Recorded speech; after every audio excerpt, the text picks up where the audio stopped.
ನಮಸ್ಕಾರ ವೀಕ್ಷಕರೇ, ಸವಾಲ್ ಟಿವಿಗೆ ಸ್ವಾಗತ. ನಾನು ಅನುಪಮ. ಇಂದಿನ ನಮ್ಮ ಆರೋಗ್ಯ ಸಲಹೆ ಕಾರ್ಯಕ್ರಮಕ್ಕೆ ನಿಮಗೆಲ್ಲರಿಗೂ ಸ್ವಾಗತ.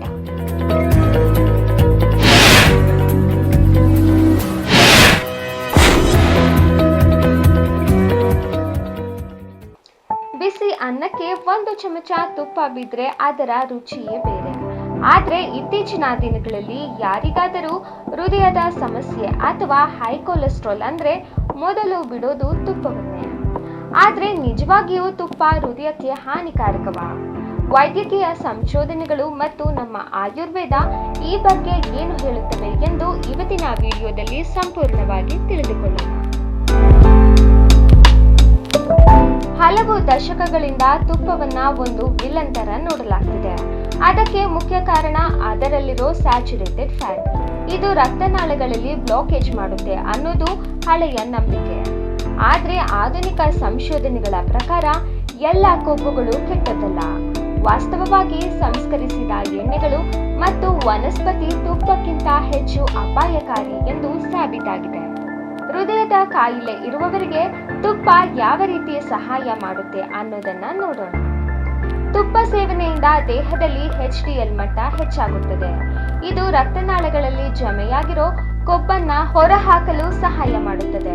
ತುಪ್ಪದಲ್ಲಿರುವ ಬ್ಯೂಟಿರಿಕ್ ಆಸಿಡ್ ಹೃದಯದ ರಕ್ತನಾಳಗಳ ಉರಿಯೂತವನ್ನ ಕಡಿಮೆ ಮಾಡುತ್ತದೆ.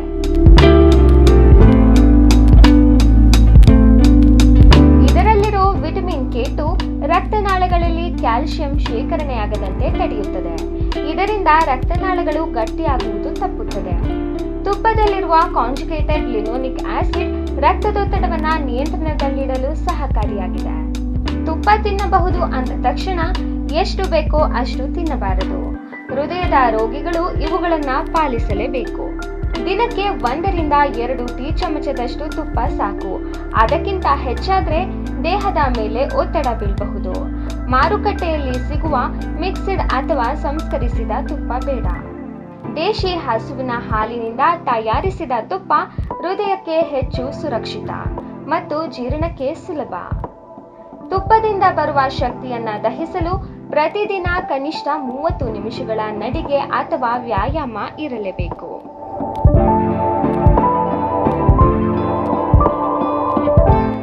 ಇದೇ ತರ ಹೆಚ್ಚಿನ ವಿಡಿಯೋಗಳಿಗಾಗಿ ಸವಾಲ್ ಟಿವಿಯನ್ನು ಸಬ್ಸ್ಕ್ರೈಬ್ ಮಾಡಿ, ಲೈಕ್ ಮಾಡಿ, ಶೇರ್ ಮಾಡಿ, ಹಾಗೆ ನಿಮ್ಮ ಅನಿಸಿಕೆಗಳನ್ನ ಕಮೆಂಟ್ ಬಾಕ್ಸ್ನಲ್ಲಿ ತಿಳಿಸಿ.